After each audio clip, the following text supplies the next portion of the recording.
We got to get Ricky Lake off the air, y'all. We have got to get Ricky Lake off the air. Where does she find these brothers? I ain't never gonna run again in my life. I got a better chance of car hitting me than me trying to run. I try to run, my body like, give him a heart attack, he trying to run. Cool, man. So we got some more funny people. That's what this is all about, the first time ever on Pure Flix, because what comedy is so important.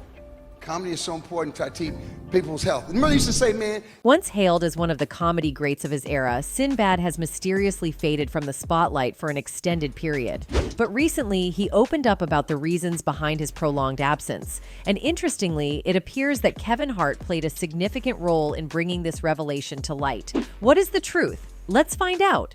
In the context of comedian and actor Sinbad, that kernel of truth seems more like a towering monument, especially for those fortunate enough to attend the inaugural installment of the 2015 speaker series hosted by Indivisible. Sinbad effortlessly kept members of the community grinning from ear to ear. One might not anticipate a comedian being well-versed in community and civil rights issues, and certainly finding humor in such themes might seem unlikely.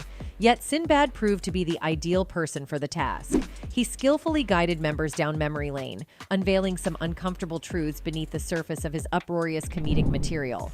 Man, I'm telling you, this has been I got a chance to be here this morning and be here this evening, and there's so much energy here, and it's good to see young people. Sinbad sympathizes with the struggle of the black man, but made it very clear that he doesn't accept such struggles as an excuse to tap out on life or to get out of your responsibilities. I understand why black men feel like we feel, but we can't use it as no excuse. I ain't down with no excuse, man. I refuse to accept that as an excuse. At some point, we have to quit complaining and take what we want. We don't take what we want. I look at brothers saying, man, I can't pay this child support. She won't even let me see my kid. If someone took your car from you, you would chase them and fight them. If someone took your car, your golf clubs out your car, you would find your golf clubs. There ain't a woman that can keep me from my child. There is not a woman walking, even if I hate you, that can keep me from my child. Throughout the vibrant decades of the 1980s and 90s, Sinbad was an omnipresent figure in the entertainment scene. His comedic talent seemed to permeate every corner of television and film during that era. Amidst headlining numerous comedy specials as the millennium drew to a close, Sinbad showcased his versatility by venturing into television, portraying Coach Oaks on A Different World, and starring in his eponymous sitcom. Additionally, he left his mark on the silver screen with memorable roles in films like House Guest, Jingle All the Way, and Coneheads. Man, I need that number. I got state payroll forms, workman's comp. You do have a number, don't you? Of course. I am a citizen of this planet. All right, my man, give me the numbers. However, as time marched on, the once ubiquitous Sinbad gradually faded from the spotlight. While he remained active, participating in various projects such as films, comedy specials, and TV shows, the frenetic energy of the Sinbad that had enthralled audiences in the latter part of the 20th century seemed to diminish. His presence shifted from the camera to the microphone, with a focus on behind-the-scenes work. Acknowledging the ebb in his visibility, Sinbad humorously addressed his evolving status in his 2010 special aptly titled, Where You Been? For many fans, it felt like the boisterous comic had momentarily disappeared from the entertainment landscape.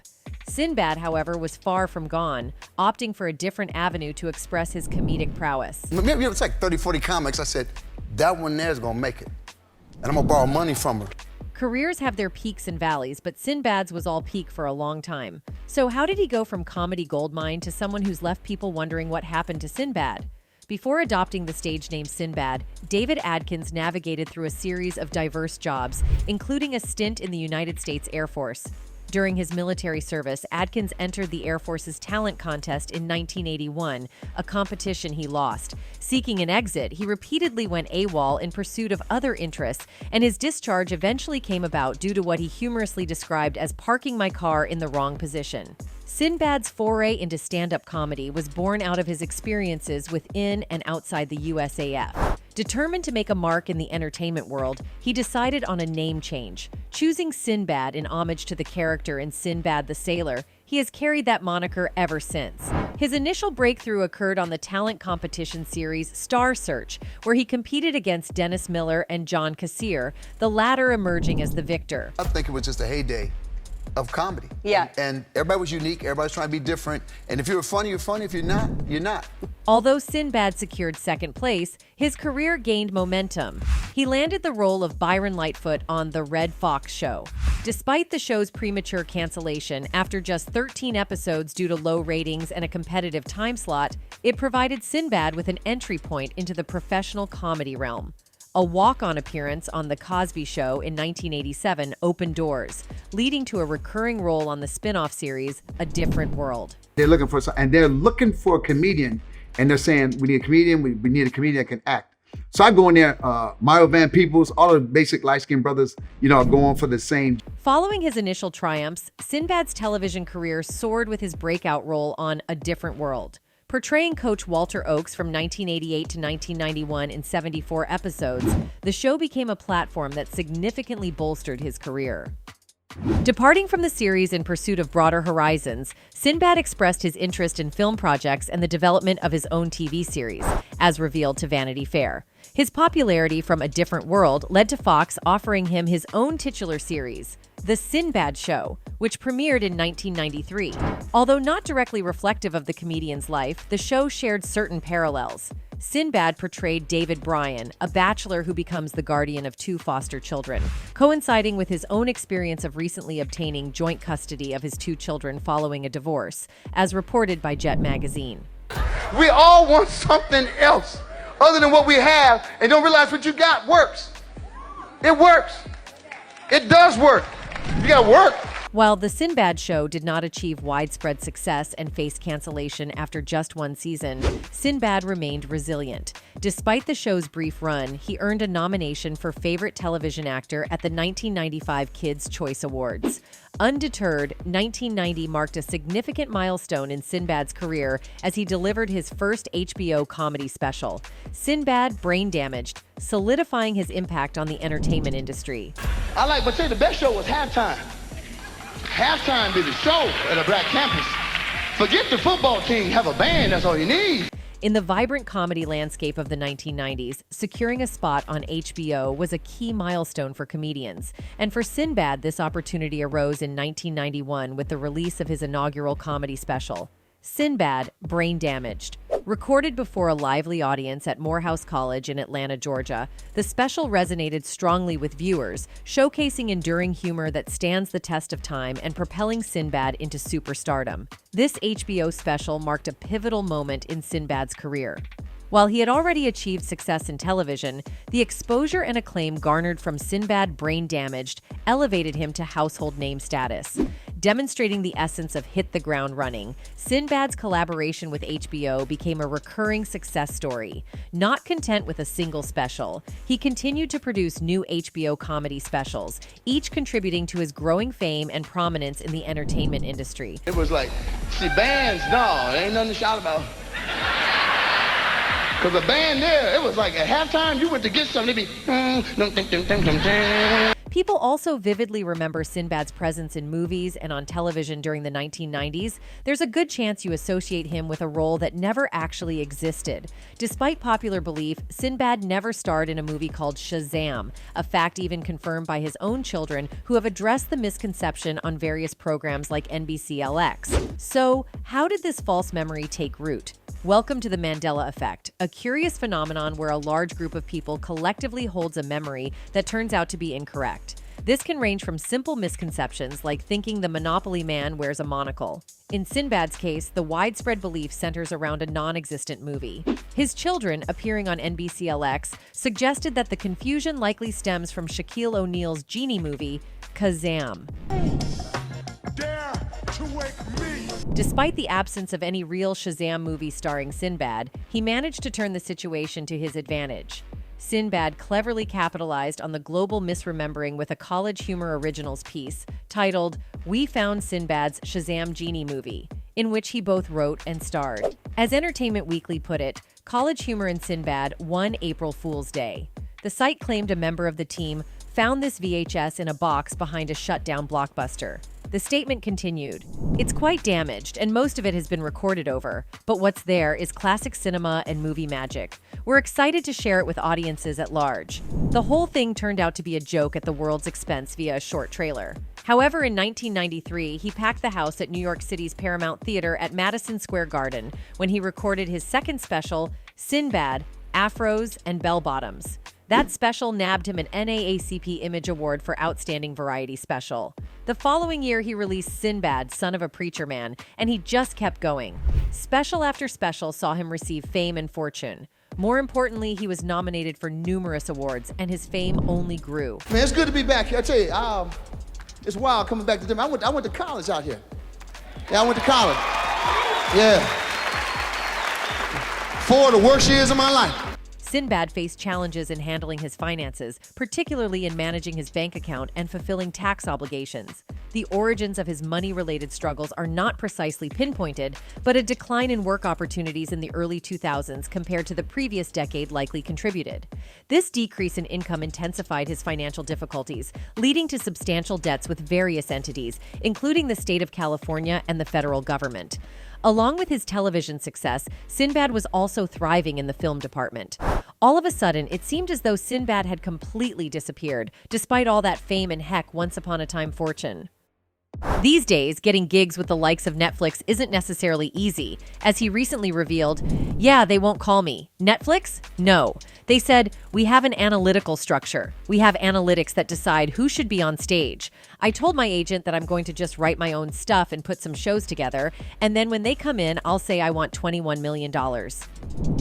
At a certain juncture, as highlighted by Time, Sinbad found himself among the top 10 debtors listed by the state of California. According to a 2009 report from the Los Angeles Times, he faced a substantial tax burden, owing approximately $2.5 million in income taxes to the state. This debt stemmed from an unspecified tax lien filed in 2001. Additionally, the Detroit News in the same year disclosed that Sinbad had a significant outstanding debt with the Internal Revenue Service, amounting to $8.15 million, as reported by the Urban Daily. Dealing with such substantial financial obligations, especially when involving the IRS, is not a situation easily remedied. Rainbows and lollipops, you No. had bankruptcy. Can't be, man. But even the bankruptcy, what happens is, my thing was, I never How do lost. bankruptcy? An assistant U.S. attorney took legal action against Sinbad, targeting his home. However, as reported by Accounting Today, the property was registered in his brother's name. Despite this, all mortgage payments and property taxes were sourced from Sinbad's account, leading the IRS to pursue the funds. The IRS claimed that although Sinbad filed tax returns up to 2006, he neglected to settle his owed taxes at the conclusion of each year, resulting in a substantial debt. How do bankruptcies happen? What is it Know when they happen? people say, I haven't paid my I'm bankrupt. tax? What? You know what you do? You pay your tax. My thing is, Facing a staggering debt of $8.15 million is a serious matter. Sinbad's substantial tax liabilities to both the state of California and the federal government caused persistent financial challenges, extending over several years. As detailed by TMZ, the Jingle All the Way star sought relief through bankruptcy in December 2009, opting for Chapter 7. His filing indicated liabilities ranging from $10 to $50 million, contrasted with assets totaling less than $50,000 according to the Detroit News. However, due to a paperwork error in the filing process, the case did not progress. Several years later, Sinbad would make another attempt at the bankruptcy route. As Variety noted, Sinbad put his Hidden Hills mansion on the market in early 2010, and the outlet found the timing rather curious. We can't think of a single other reason he'd choose to sell in the midst of filing for Chapter 7 bankruptcy, they wrote. The massive abode was up for $3 million. You know, pocket change. As is common for celebrities whose career is in a slump, Sinbad turned to the world of reality television. He appeared on Donald Trump's Celebrity Apprentice during the program's 2010 season. Sinbad had known the future politician for years, having performed in various Trump casinos in the 1980s.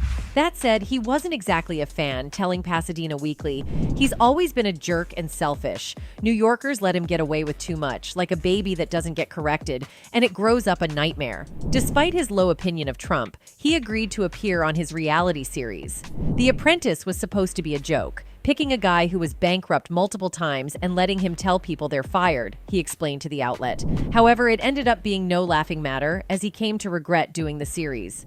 "I should have never done the show, but they said it was for charity," he said, before going on to add that altruism was the last thing on Trump's mind. Ultimately, Sinbad was fired from the program, having lost to Bret Michaels. Speaking about his experience on Oprah, Where Are They Now?, Sinbad said that he wished he'd used the "you're fired" catchphrase during his boardroom scene. However, people believe that it was all planned, as Sinbad itself said that the industry needs only one comedian at a time to rule. The industry might have become fed up with his unstoppable success, and maybe they wanted to introduce someone else. He said, "If you look at it now, what hasn't changed is that they would only pick one black comedian at a time. I don't know what it is with Hollywood."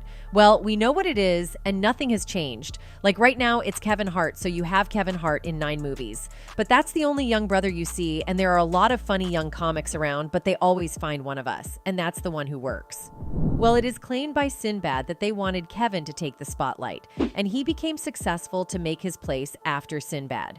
After moving to New York, Kevin Hart embarked on a journey in stand-up comedy. Navigating the challenges inherent in the comedy scene, his career took time to blossom.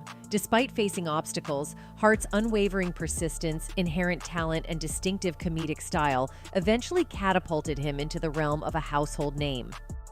Marked by numerous successful shows and movies, Hart's rise to fame is a testament to his resilience. I never witnessed the happy years between my mom and my dad. I only saw the downward spiral.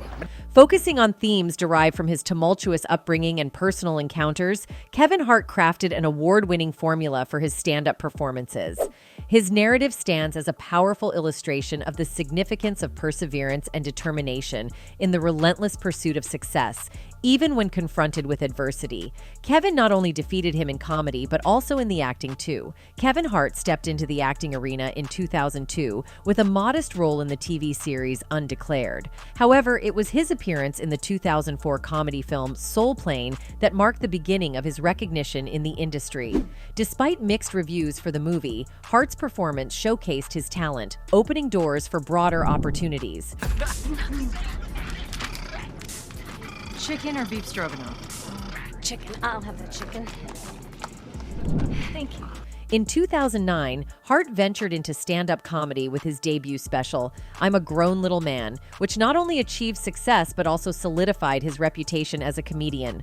Building on this triumph, subsequent specials like Seriously Funny, Laugh at My Pain, and Let Me Explain demonstrated his ability to connect with audiences, establishing him as a versatile entertainer beyond acting. Transitioning to Hollywood, Kevin Hart experienced a breakthrough in 2012 with the ensemble comedy Think Like a Man, marking the commencement of his ascent as a dependable comedy star in Tinseltown. His career continued to flourish with appearances in blockbuster hits like Ride Along, Central Intelligence, and Jumanji, Welcome to the Jungle. As his Hollywood presence grew, Hart diversified into production through his company, Heartbeat Productions, contributing to various projects. Simultaneously, he maintained a strong connection to his stand-up roots, proving himself not only as an actor, but also as a thriving force in the world of comedy. Want more and go after more. There's a high level of success that goes behind the brand of Kevin Hart. Although Sinbad's career trajectory has changed dramatically, Sinbad recently spoke about the success of films like Black Panther. We were so happy to see black people, black heroes, dark skin, bald heads. I said, Jesus, that was the most eclectic group of blacks I think we'll ever see in another movie. Now the key is, what are you going to do next? Because sometimes success almost scares them, like, look man, that almost worked too well, because now we can't say that it doesn't work. With such a promising career, fans are wondering, where did it all go wrong for Sinbad? In short, his health, taxes, and bankruptcy put a huge damper on his career. We've seen this time and time again, celebrities spending more than they're bringing in. This can be a risky lifestyle, especially when Hollywood stops calling. That's exactly what took place with the 90s star. I spent money and I kept thinking, I get one more movie and I'll wipe these bills out. But that movie never came, he said. That Black Pride, I said, man, I'm gonna hang in there, I'm going to pay these bills. So you owe $1 million, I can pay that. Okay, fines, fees, now you owe $2.5 million. But I didn't do nothing. Now you owe $4 million. Sinbad would file for bankruptcy due to tax issues, putting him $11 million in debt, while only bringing home $16,000 per month. As if that wasn't hard enough, Sinbad went through some health complications, including most recently a stroke. His health problems are not recent. In the 1970s, Sinbad's focus was more on a career in professional basketball than comedy.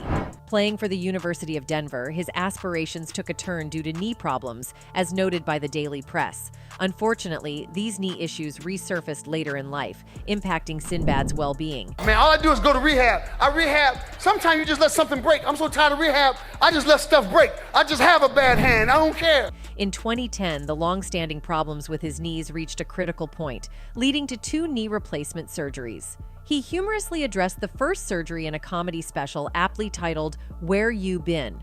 During an appearance on 105.3's Tom Joyner Morning Show, Sinbad joked about being bionic as hell after the procedures. Another health setback occurred in 2015 when he underwent spinal fusion surgery, as reported by UPI.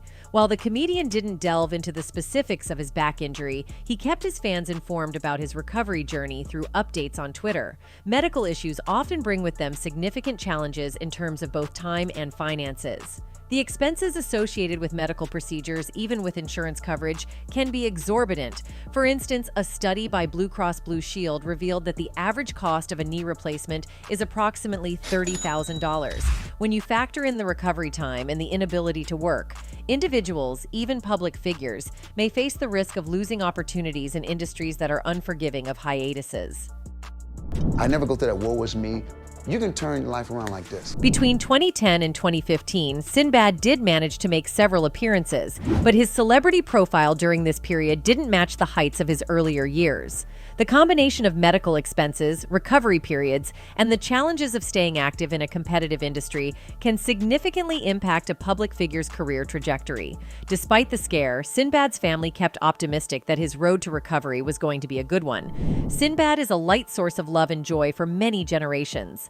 While he is beginning his road to recovery, we are faithful and optimistic that he will bring laughter into our hearts soon. Sinbad, while seemingly taking a step back from the public eye, has not faded into obscurity. Although he's been less visible on screen, his recent years have seen a shift towards behind-the-scenes work and a focus on his vocal talents. Despite occasional appearances in specials and brief roles, a significant portion of his recent endeavors has revolved around his microphone skills. One of his fans wrote, "Love Sinbad, always enjoyed watching him do his thing on TV. However, when I heard about his financial woes, I hate to say it, but I wasn't completely surprised. Unfortunately, so many black athletes and black entertainers wind up in financial ruins after becoming rich and famous. I pray that he has a full recovery of health." Another one added, "Best comic in the world, never had a dirty word out of his mouth, always laughing, being funny, and he's sharp as a tack. You're the best, Sinbad. God bless you, you're the greatest comedian ever."